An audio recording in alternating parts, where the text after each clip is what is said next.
जोगीड़ा जहान में नूरी ऐं नारी बरी जन बारी आउं न जीअंदी उनरे। मथे स्टेज ते मौजूद सभई मुअज़्ज़िज़ शख़्सियतूं ऐं साॻी इज़त एहतराम ऐं मान जे लाइक़ ख़वातीन हज़रात सभिनी खे सलाम हक़ मौजूद।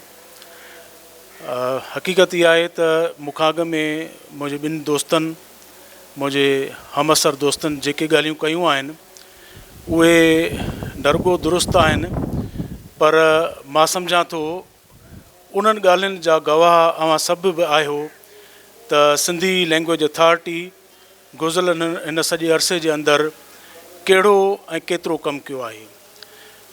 इदारा जेके आहिनि उहे यकीनी तौर ते के दरो दीवार जो नालो न आहिनि। इदारा फ़र्दनि सां हलंदा आहिनि, एक्शन सां हलंदा आहिनि, प्लैनिंग सां हलंदा आहिनि ऐं इदारा तॾहिं कामयाबु थींदा आहिनि जॾहिं उन्हनि में कुझु नओं ॾिसण लाइ असांखे मिलंदो आहे।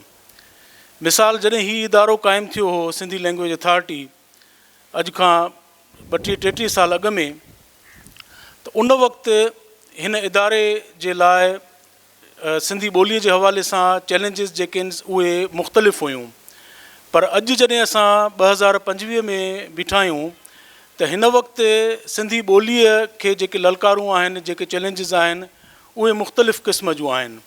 त इन करे ज़रूरत ज़ाहिर इन ॻाल्हि जी आहे त ॿोलीअ खे जंहिं क़िस्म जूं चैलेंजिस आहिनि उन्हनि खे उन अंदाज़ सां असां ॾिसूं ऐं फेस कयूं। हीउ इदारो जेतिरो सफ़र करे आयो आहे यकीनी तौर ते हर कंहिं पंहिंजो हिन में हिसो विधो आहे। ऐं जीअं चवंदा आहिनि फुड़ी फुड़ी तलाउ, अॼु हीउ जेकॾहिं तलाउ नज़र अचे थो, अॼु जेकॾहिं असांखे समुंड नज़र अचे थो, अॼु जेकॾहिं हिन इदारे जूं जेके ॿोलीअ बाबति ख़िदमतूं आहिनि उहे असां उन जी ॻाल्हि कयूं था त ज़ाहिर आहे उन में खोड़ माण्हुनि जो कंट्रीब्यूशन आहे।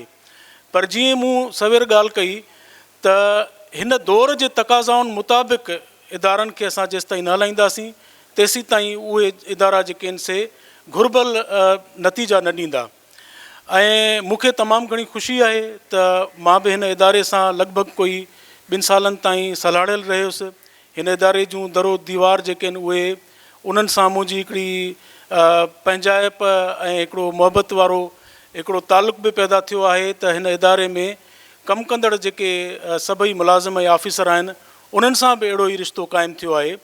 पर आउं हिन सॼे अरसे जे अंदरि जेको डॉक्टर इसाक़ साहब जे अचण खां पोइ जेको कुझु थियो आहे, कुझु दोस्त ॻाल्हियूं करे विया हिते, पर आउं कुझु ॻाल्हियूं हिते ज़रूरु करणु चाहींदुसि जेके अञा रहिजी वियूं आहिनि। सभु मां सम्झां थो अहिड़ियूं ॻाल्हियूं थियूं आहिनि हिन सॼे अरसे जे अंदरि जेके या त पहिरियां न थियूं आहिनि या उहे घटि थियूं आहिनि। मिसाल हिकिड़ो त इहो थियो त हिन खां अॻु में मुंहिंजो ख़्यालु आहे डॉक्टर फ़हमीदा हुसैन जे ज़माने में सिंधी लैंग्वेज अथॉरिटी जा प्रोग्राम जेके आहिनि से हैदराबाद खां ॿाहिरि बि ॿियनि शहरनि में थिया पए। मीडिया जे हवाले सां या ॿियनि मौज़ूअनि ते उहे काफ़ी प्रोग्राम थिया। पर इहो पहिरियों दफ़ो हुयो त डॉक्टर इसाक़ साहब जे हिन टेन्योर में जीअं हुन जॉइन कयो त फेबरवरी जे महीने में 2023 में मुंहिंजो ख़्यालु आहे त पहिरीं इंटरनेशनल कॉन्फ्रेंस थी सिंधी ॿोलीअ जे हवाले सां साबिक़ कराचीअ में ऐं आर्ट्स काउंसिल में, जंहिंसां इहा ख़बर पई त सिंधी लैंग्वेज अथॉरिटी हिन चौधीवारीअ जो नालो न आहे जेका हैदराबाद में आहे, पर ॿोली जीअं कंहिं चौधीवारी में असां उनखे बंदि नथा करे सघूं, तीअं असां उन मैसेज खे जेको आहे उहो सॼी सिंध में या जिते जिते ॿोली ॻाल्हाई वञे थी ओसि ताईं पहुचायूं।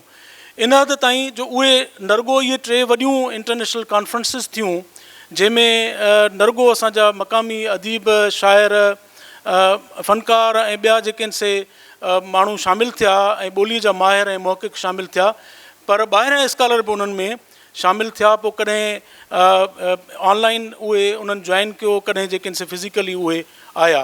उन खां अलावा रुॻो सिंध ताईं कोन, पर सिंध खां ॿाहिरि असांजो जेको कैपिटल आहे इस्लामाबाद में, उते बि सिंधी लैंग्वेज अथॉरिटी जे तरफ़ां 2 वॾा प्रोग्राम थिया। हिकिड़ो ख़ासि तौर ते ॿारनि जो मेलो, जेके 2 इवेंट हैदराबाद में जॾहिं थिया त उनजो एॾो फीडबैक मिलियो अथॉरिटी खे जो हक़ीक़त में उन मंझां जेको आहे नवां ॿार, नओं नस्ल पैदा थियो। अॼु जॾहिं हिन दौर में असां ज़िंदा आहियूं त असां अक्सर इहा ॻाल्हि चवंदा आहियूं त ॿारनि लाइ न तंज़ीमूं आहिनि, न रिसाला आहिनि, न कुझु करण लाइ आहे। पर सिंधी लैंग्वेज अथॉरिटी मां सम्झां थो त ॿारनि खे हिकिड़ो अहिड़ो प्लेटफॉर्म मुहैया कयो इन ॿारनि जे मेले या ख़ासि तौर ते शाह लतीफ़ जे हवाले सां जेको ॿारनि जो मेलो थियो उन हवाले सां जो उतां जेको आहे हिकिड़ो नस्ल नओं वरी पैदा थी रहियो आहे। जो तव्हां ॾिठो त हाणे हिकु नंढड़ी ॿारड़ी जेका आहे गुलूकारा, शायदि उनजो नालो मूंखां विसरे थो, आमना चांडियो, उहा हाणे बाक़ाइदा सेलिब्रिटी थी रही आहे, उहा हिकिड़ी वॾी फ़नकारा थी रही आहे नंढी उमिरि जी। त इन तरह सां अथॉरिटी मुख़्तलिफ़ कम कया। मिसाल जीअं मुंहिंजे दोस्त फयाज़ बि चयो त हिकिड़ा इल्मी क़िस्म जा कम हुया या दर्सी नोयत जा कम हुया। जीअं मिसाल सिंध टेक्स्ट बुक बोर्ड जे तरफ़ां जेके किताब असांखे दर्सी पढ़ाया वञनि था पिया, पहिरें दर्जे खां 10हें दर्जे ताईं, उनखे मुख़्तलिफ़ मरहलनि में विराहे ऐं लैंग्वेज अथॉरिटी उन ते वर्कशॉप्स कया बाक़ाइदा, ऐं उनजी घण रुखी छंड छाण कई, न रुॻो ॿोलीअ जे हवाले सां पर उनजे कॉन्टेंट जे हवाले सां उनजे घण रुखो उनजो जाइज़ो कयो वियो। अहिड़े नमूने सां जेके ख़ासि तौर ते सिंधी ॿोलीअ जे सिख्या जे हवाले सां ही 3 सेंटर शुरू थिया आहिनि, इहो बि पहिरियों दफ़ो इनिशिएट कयो वियो आहे। ऐं सिंधी लैंग्वेज अथॉरिटी जे बुनियादी कमनि ऐं मक़सदनि में इहा ॻाल्हि शामिलु आहे त सिंधी ॿोलीअ जी तदरीस जे हवाले सां बि हिन इदारे खे कमु करिणो आहे। त मां सम्झां थो हिन सॼे अरसे जे अंदरि हिकु पासे किताब छपिया आहिनि, ॿिए पासे एप्स ते कमु थियो आहे, टे पासे प्रोग्राम थिया आहिनि, चौथे पासे लेक्चर, वर्कशॉप्स, कॉन्फ्रेंसूं, सेमिनार ऐं इन क़िस्म जो घणो रुखो कमु थियो आहे। त उन सां गॾोगॾु मां सम्झां थो ही इदारो जेको आहे सो पब्लिक सां बि जुड़ियो आहे, मासिस सां बि जुड़ियो आहे। त मां सम्झां थो इहे सभई उहे कम आहिनि जेके हिन इदारे खे हर वक़्तु करणु खपंदा हुआ, पर जेको कुझु थियो आहे उहो पंहिंजे हिकिड़े रफ़्तार सां थियो आहे। पर हिन दौर जे अंदरि ख़ासि तौर ते डॉक्टर इसाक़ साहिब जे ज़माने में हिननि 3 सालनि जे अंदरि जेको कमु थियो आहे मां सम्झां थो आउटस्टैंडिंग आहे, ऐं इहो हक़ु आहे डॉक्टर इसाक़ जो त असां हुनखे हिकु भरपूर ताड़ीअ सां दाद ॾेई सघूं था। Thank U very much.